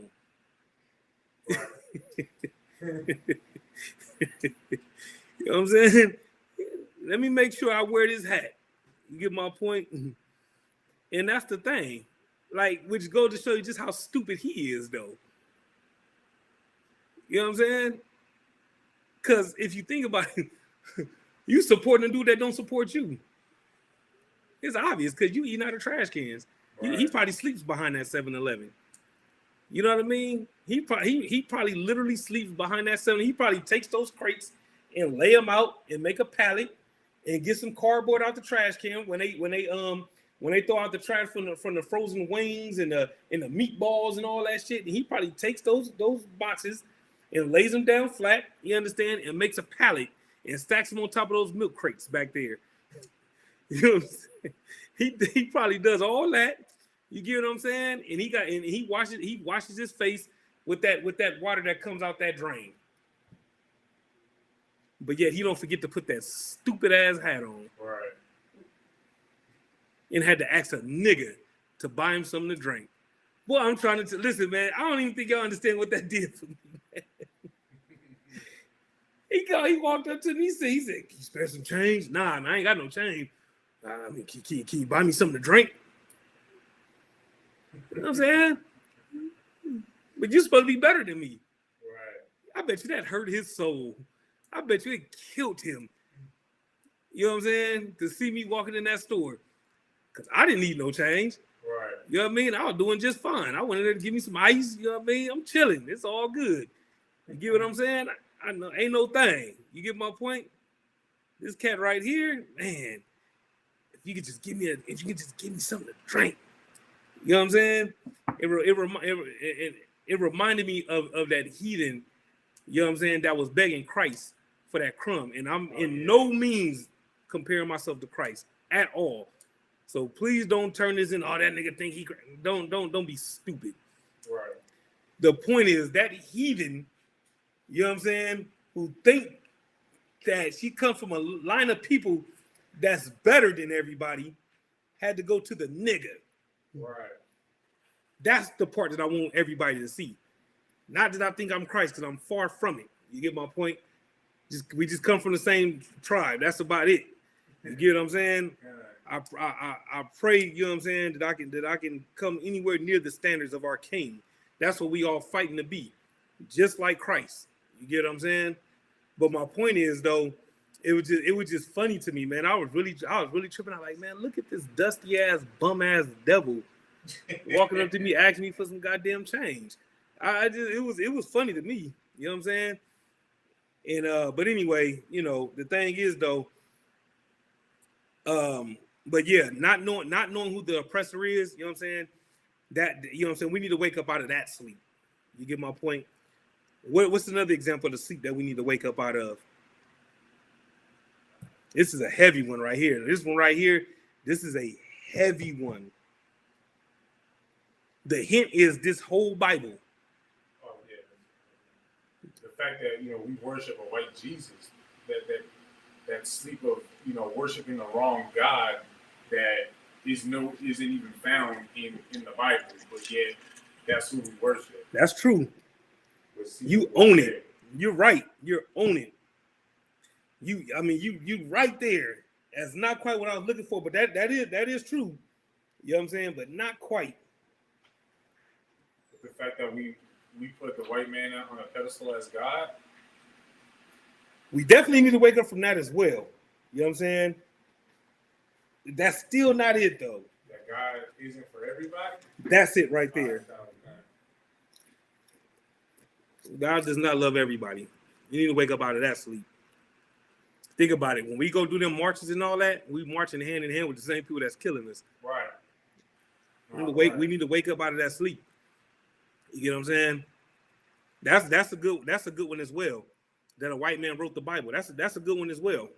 We definitely need to wake up out of that sleep as well. You get my point? Like I said, you can go a lot of different directions with this. You know what I'm saying?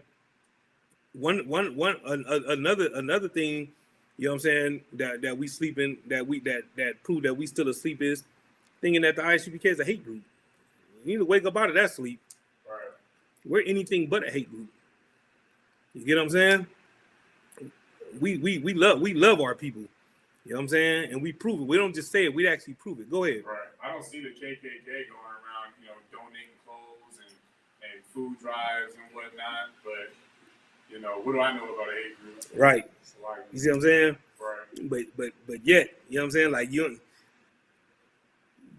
that devil had to ask the nigga for some change. Why the KKK ain't giving him no change? Right. You get my point? Why the KKK ain't bought him something to drink? We in Vegas. I'm sure some KKK around here. Yes. You get what I'm saying? The brother said that King James is a white man. That's another, you know what I'm saying, example of us being asleep. You get my point?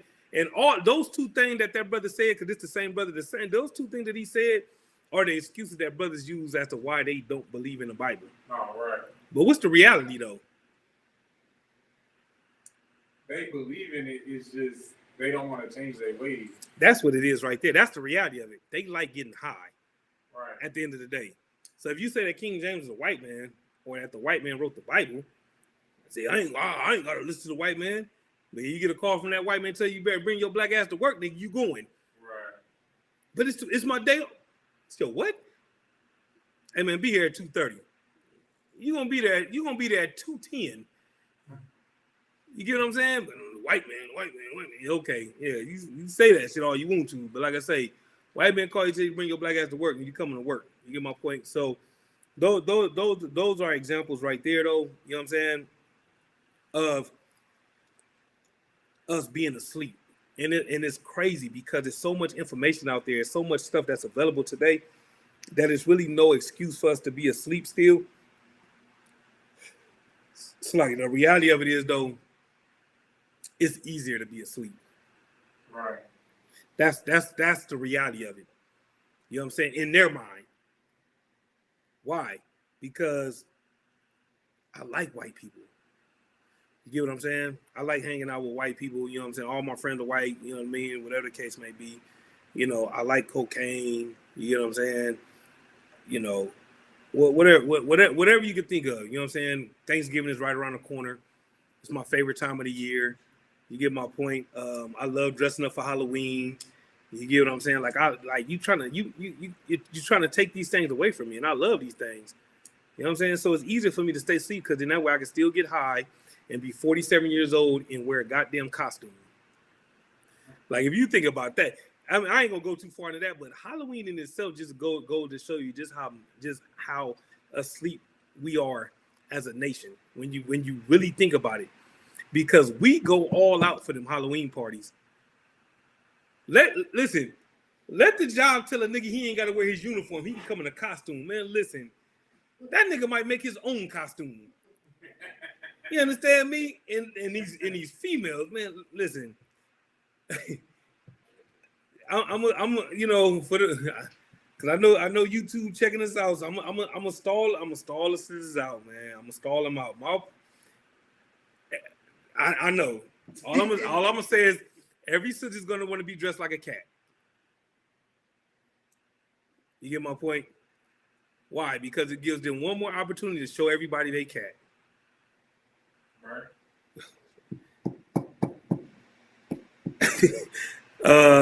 Let's just keep moving because I said I wasn't gonna do it. You know what I mean? I was gonna stall the sisters out.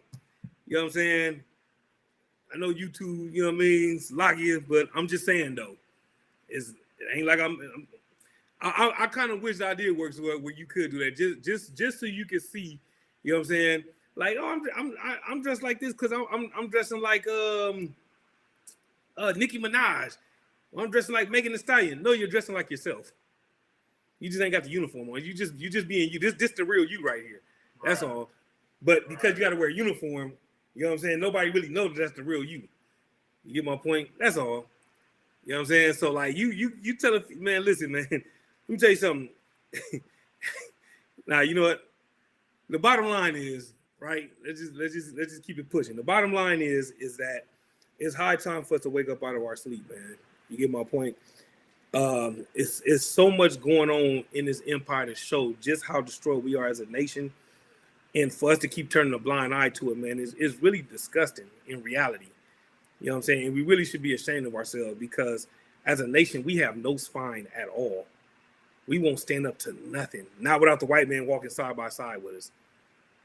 You get what I'm saying? It take for the camera crew to come out in order for us to want to now we pissed. You get what I'm saying? Or it has to happen to somebody that you actually know in order for you to be pissed.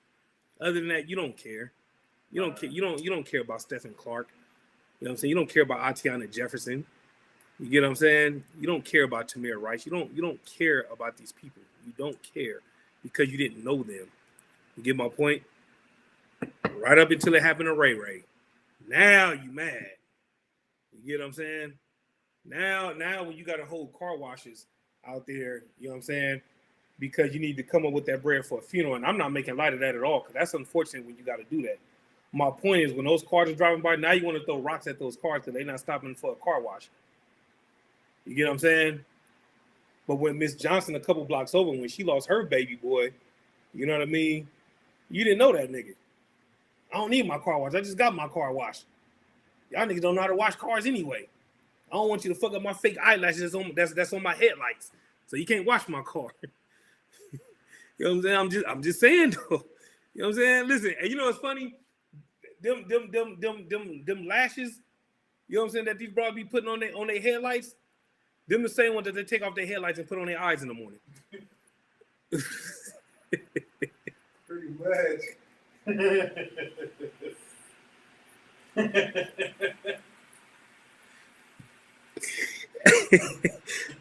I said I was gonna start. You know what, Mom? You know what? It's like I said I was gonna stall the sisters out. I'm gonna stall the sisters out, man. It's lucky. You know what I'm saying? Listen, man, I love the sisters, man. I'm just saying though. It's like the bottom line is I'm just no, in reality though, real talk though, like it's time for us to, you know what I'm saying, wake up out of this sleep, man. We need to wake up out of our slumber because our salvation is near. All these things that are happening must happen in order for Christ to return. That's why at the end of it says, for now is our salvation nearer than we believe. You see what I'm saying? Just like in the time of Noah just working and everybody just marrying and doing their thing and just thinking it's all good. Right up until that water came and it was all bad. That's the same thing that's gonna happen here because we rather stay asleep than to wake up. You get my point? Okay. So with that, man, let's get into it. Let me check Hebrews real quick because I think we read Hebrews last week. Wow, we didn't, sir. We didn't? Okay. All right, let me get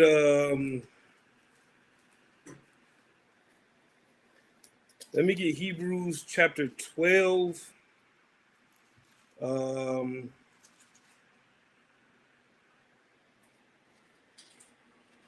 Let me see. Let's start at see something real quick. Check it out.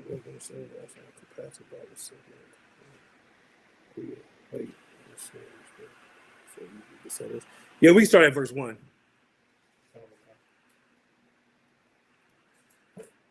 This is the book of Hebrews, chapter 12, verse 1. Mm-hmm. Wherefore, seeing we also are compassed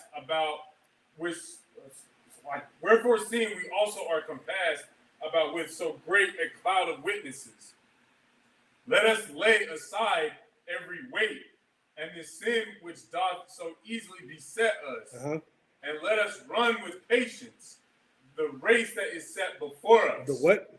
The race that is set before us. The race that is set before us. Right? So you see where we going, right? Keep reading. God.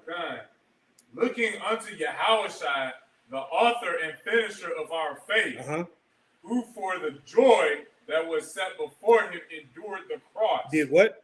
endured the cross. Yeah, see the pattern, right? Keep reading. Despising the shame, and is set down at the right hand of the throne of God. Mm-hmm. For consider him that endured such contradiction of sinners. What did he do? Endured mm-hmm. such contradiction of sinners against himself, lest he be weary and faint in your mind. You know what I'm saying? Which is telling you what? Christ, whatever you think that you go through when you're on the streets or when you at your job wearing your shield, no matter how hard you think you got it, these first 3 verses let you know that Christ had it way worse. Right. And Christ paid a way heavier price than what you'll ever be asked to pay.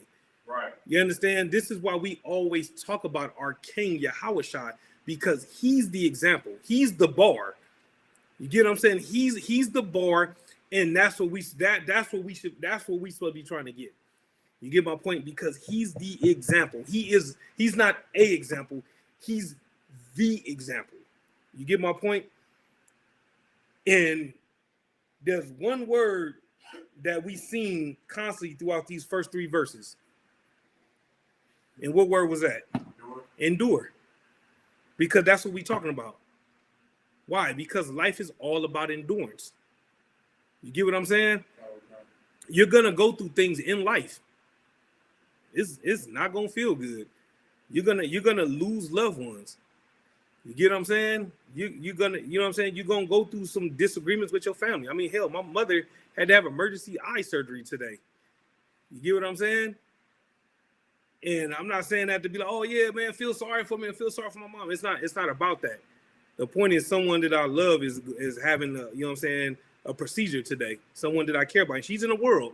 She's deep in the world. You know what I mean?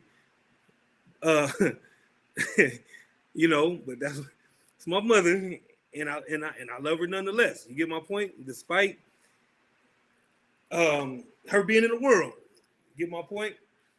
And you know, but that's the thing though. So despite that, I'm like, oh well, I'm not gonna teach today because you know, man, I'm at, you know, I just don't have the strength to teach because, you know, like nah, things are gonna happen.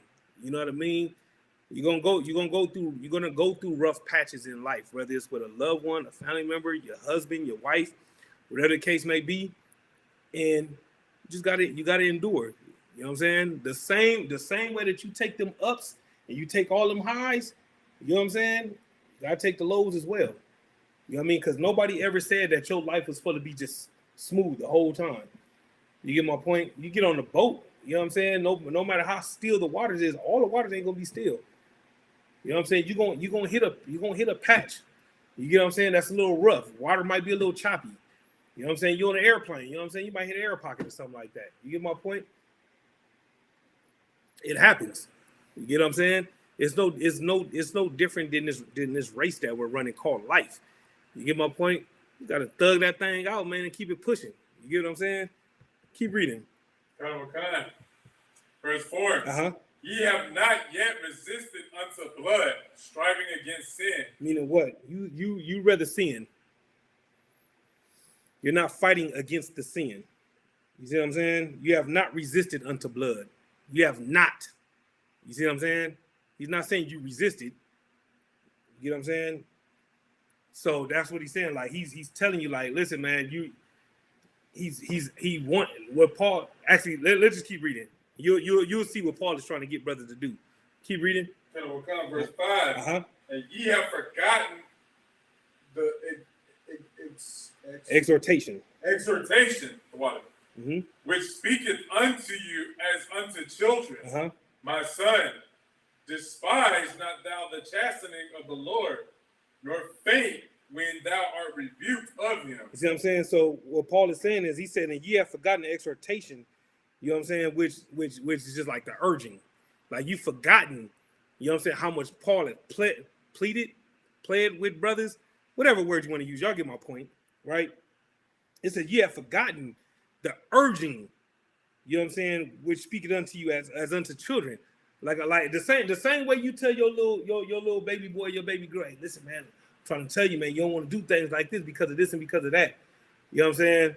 And if I could, I just thought about something. I meant to speak on this earlier, man. Listen,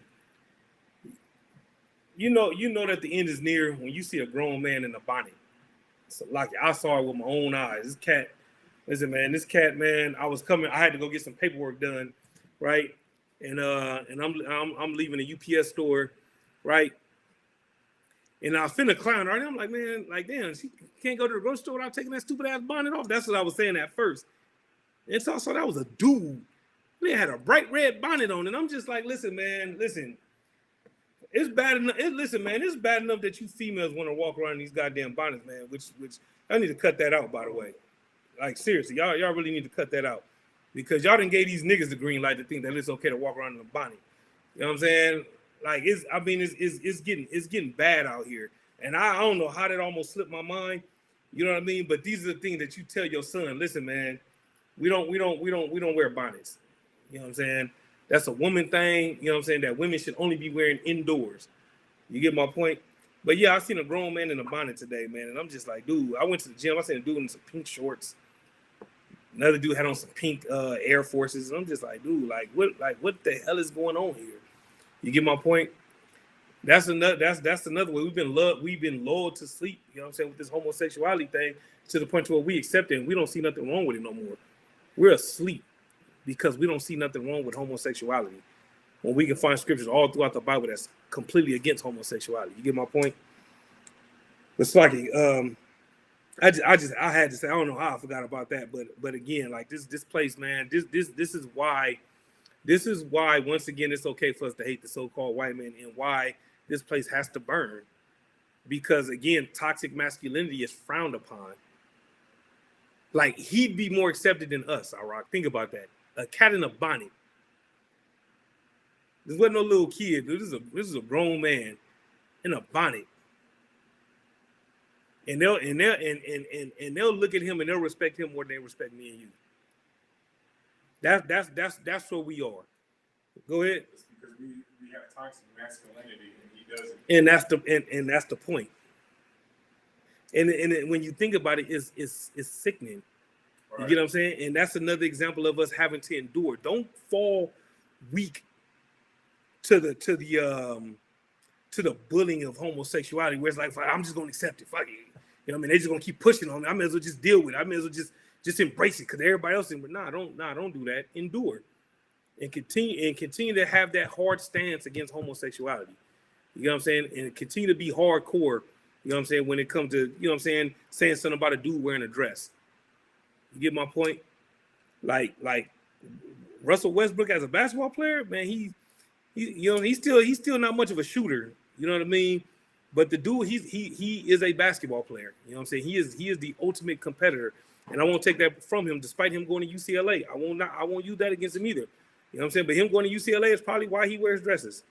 You know, they're a little feminine over there in Westwood. You know, a little, you know, they get down a little, you know, a little different over there. You get my point? Because they wasn't in South Central, you know what I'm saying, where the hard heads is at, you know what I mean? But that's again, you know, whole nother conversation for another day. The bottom line is though, like we have to, when I say endure, I'm even talking about that, the propaganda of homosexuality, the propaganda of interracial marriages. We got to endure all that too. You know what I'm saying? We got to continue to speak out against these things. Just because it's on TV don't mean we got to accept it. You get my point? Just because they sexualizing these little girls now, and turning them into sex objects, that don't mean that we have to start accepting that. And it doesn't mean that we have to let our sons and our daughters, you know what I'm saying, walk around, you know what I mean, you know, looking like a goddamn target for some child predator. You get my point? Let's keep reading. It's like at the end of verse 5, it says, nor faint when thou art rebuked of him. You know what I'm saying? In other words, you know what I'm saying? Don't grow weak when you get corrected by the Most High. You know what I'm saying? He chastises us because we deserve it. You get what I'm saying? The Lord ain't never punished us just cause. You get my point? Everything that's happened to, well, I ain't gonna say everything, because again, we read in Isaiah 47:6 where the so-called white man took it too far. But the punishment, the Most High deciding to punish us, you know what I'm saying? We brought that on ourselves. You know what I'm saying? But again, the so-called white man just took it too far. So it says, don't grow faint. You know what I'm saying? When you're corrected by the Most High, when you're chastised, it's like when you're scolded by the Most High. You understand? Keep reading. Verse 6. Uh-huh. For whom the Lord loveth, he chasteneth. I just got done talking about. I forgot this verse was actually in this chapter, but that's the thing right there. You know what I'm saying? The Lord does these things just because He loves us. Because if He did, if He, okay. As a nation, we've gone through a lot. You get my point? We've suffered a whole lot. But what proof can you give to prove that the Most High still loves us despite all the chastising? All right, so you good? That's true, but not quite. You're on it though by saying the UPK. That, you know what I'm saying? You're on it, but not quite though. Go ahead. The fact that He sent Christ. That's true as well. That Christ do what He had to do. That's true. That you're more on it. Bring it home though. That's it right there. Sister online answered the question, but go. You want to give it another shot?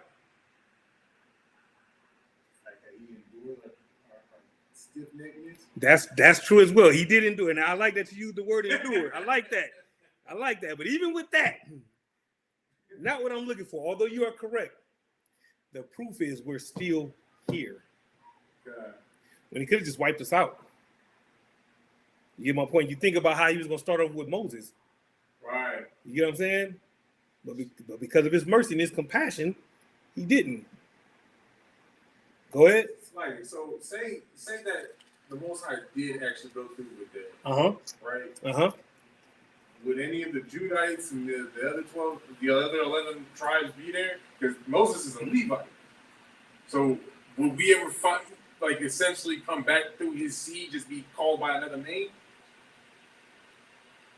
If I understand that correctly, it would have just been Levi. You know what I'm saying? If I can double check and make sure, you get what I'm saying? But instead of going through Abraham, Isaac, and Jacob, you get what I'm saying? It would have been Moses. Right. You get my point? So would there have been a 12 tribes with Moses being a chief tribe? That's not how I took it. How I understood it is like, you know what I'm saying? That would have been the tribe. You get what I'm saying? Right. The tribe of Levi would have been the chosen people. You get what I'm saying? There wouldn't have been no Isaac and Jacob. But again, I can double check and make sure, and I can get that answer for you. But that's how I understood it. Go ahead. Now, when the Most High had said that to Moses, that He was considering wiping everybody out and just going through Moses' seed, was the Most High saying that to test Moses, or did He actually like really mean that? Okay, well, seeing that it doesn't say that, you know what I'm saying? I don't want to teach like, oh yeah, the Most High was just seeing what Moses is going to say. You get my point? What we do know is Moses showed compassion. Right. That's what we do know. That's what we can teach because of what Moses said. We can't teach anything other than what Moses said and what the Most High did. Because anything else would be us philosophizing. You get my point? Could it have been? It could have been. But seeing that there's nothing in here that says that, I for sure wouldn't teach that. You get my point? I understand. Let's keep reading.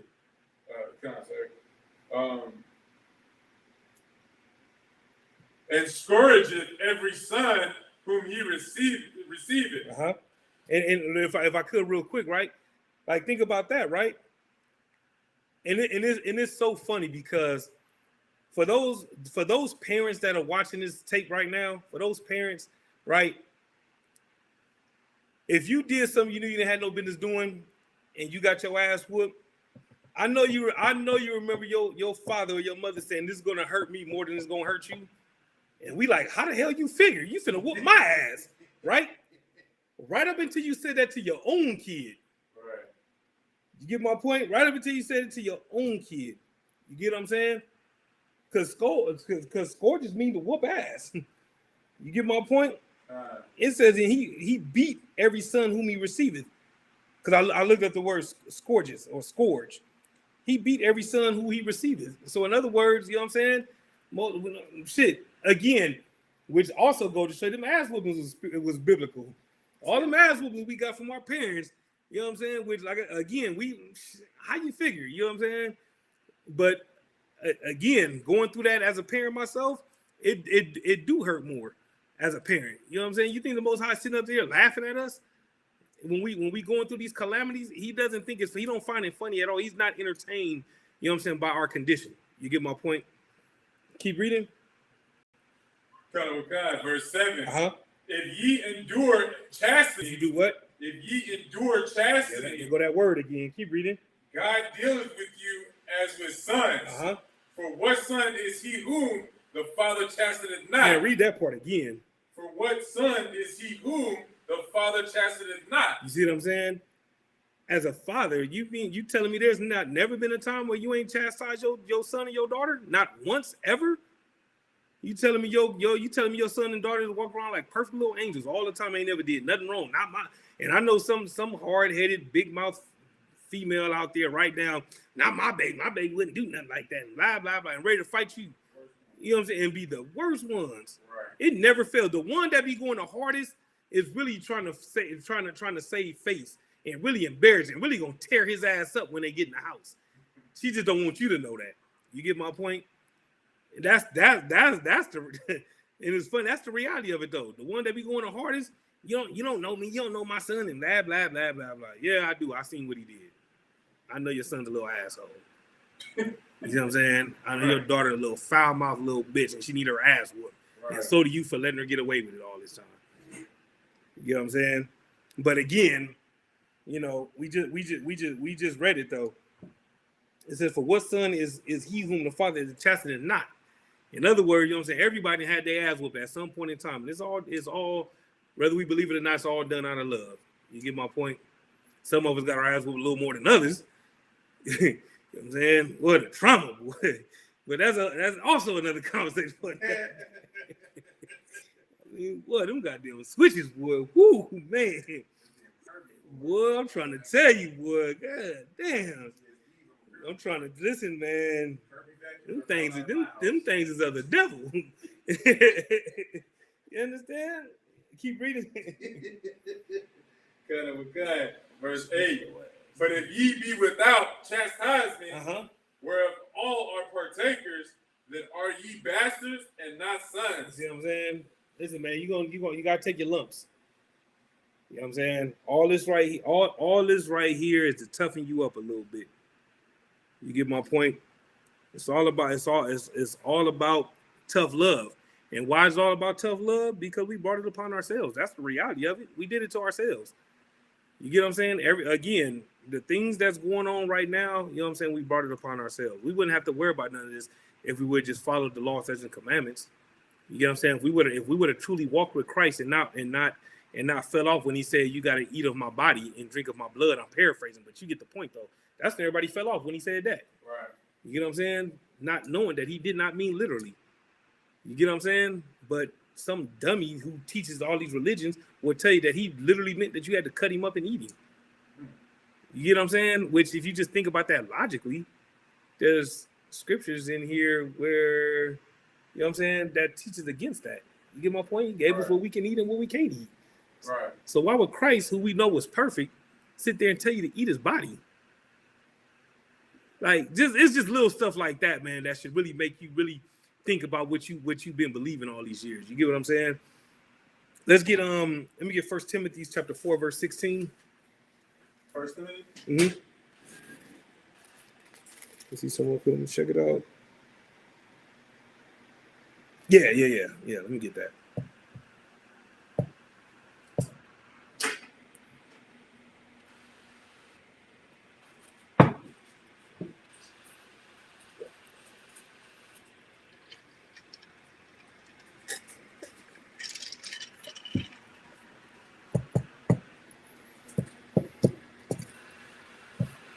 God.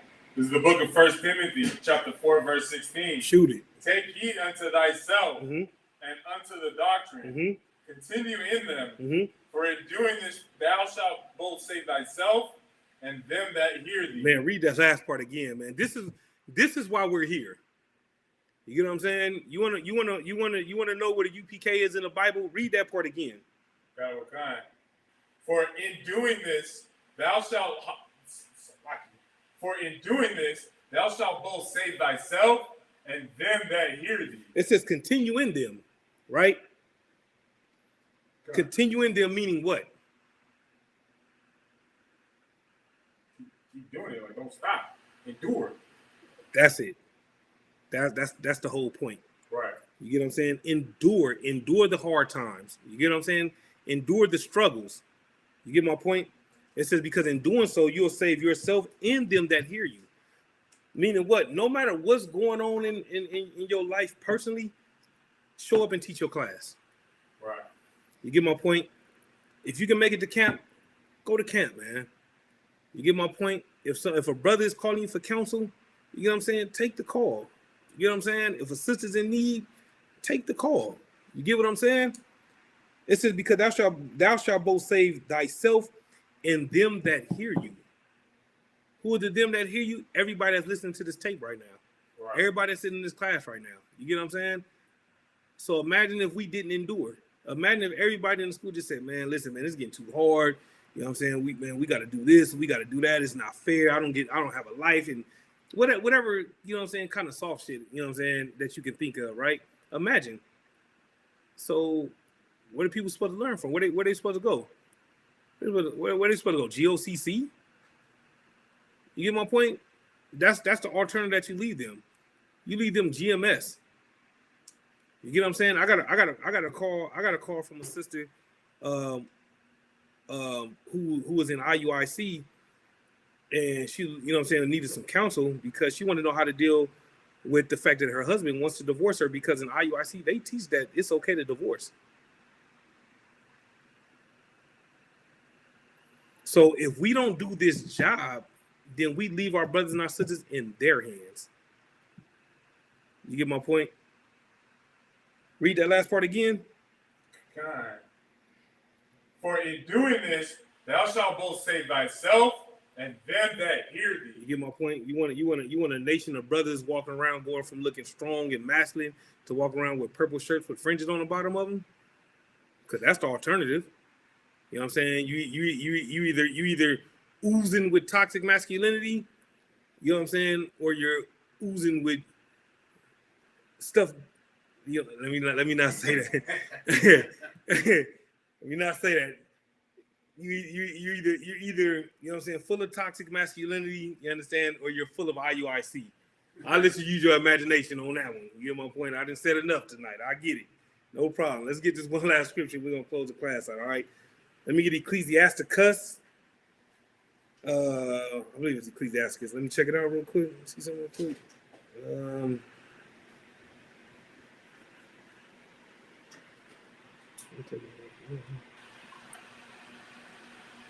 Yeah. Let me hold on.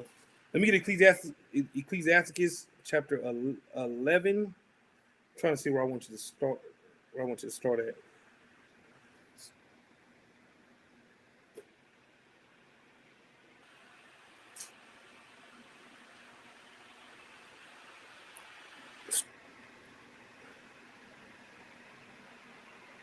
Let me see. Okay, start at verse 12. Kind. The book of Ecclesiastes, chapter 11, verse 12. Again, there is another that is slow and hath need of help, wanting ability and full of poverty. Yet the eye of the Lord looked upon him for good and set him up from his low estate and lifted up his head from misery, so that many that saw it marveled at him. Prosperity and adversity, life and death, poverty and riches come of the Lord. Wisdom, knowledge, and understanding of the law are of the Lord. Love and the way of good works are from him. You understand? So just if you after hearing those 1, 2, 3, 4, after hearing those 4 verses, right? What should be your takeaway from what we just read right now?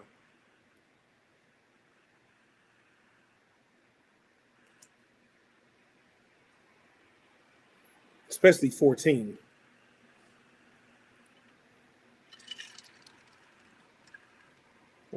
Everything that comes your way is from the Most High, so everything is being put into your life for you to endure from the Most High. That's it right there. The Most High wants you to endure. So that's it right there. And that's how you would sum all that up right there. At the end of the day, the Lord wants you to endure. You go through these things because the Lord wants to see what you're made of. You get my point? Why? Because we want no cowards in our camp. You get my point? And brothers, that's in Hebrew Academy. Y'all should be very familiar with that. You understand? We want no cowards in our camp. You know what I'm saying? Only men prepared to die. And that's what the Most High requires of us. You get what I'm saying? So go through these things, man. I mean, nobody's saying you don't have fun with it. You know what I mean? Nobody telling you to laugh and all that and just be like, oh, I'm so glad I'm going through all these things. Nobody's saying that. However, don't throw a pity party. You know what I mean? Don't be weak. You know, don't go do something stupid to get some attention. You know what I mean? Don't put yourself in a position to where, you know what I mean, you can be, to where you can be destroyed by the Lord. You know what I'm saying? Endure. You know what I'm saying? Because it all comes from the Most High. And at the end of the day, if you endure, what he has in store for you, you know what I'm saying, is far beyond our minds can even imagine.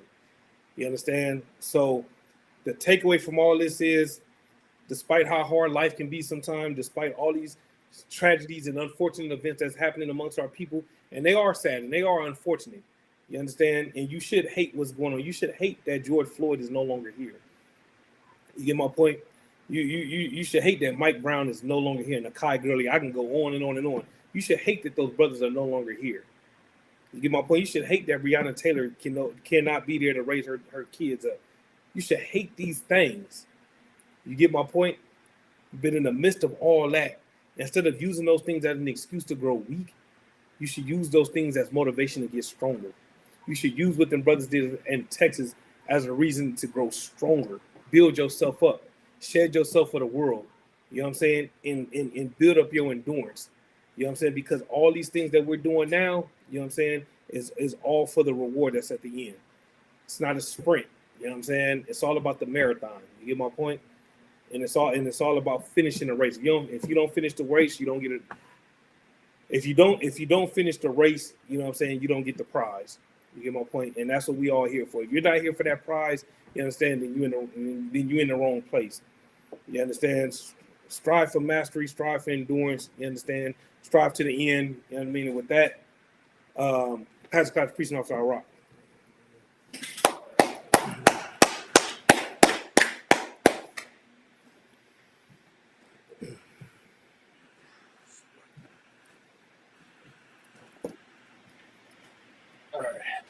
This is the ISUPK security announcements. We are the ISUPK starting at 1 West 125th Street, Harlem, New York. Rule for new brother and sister. When a new brother or sister comes into the school, they are off limits for 6 months.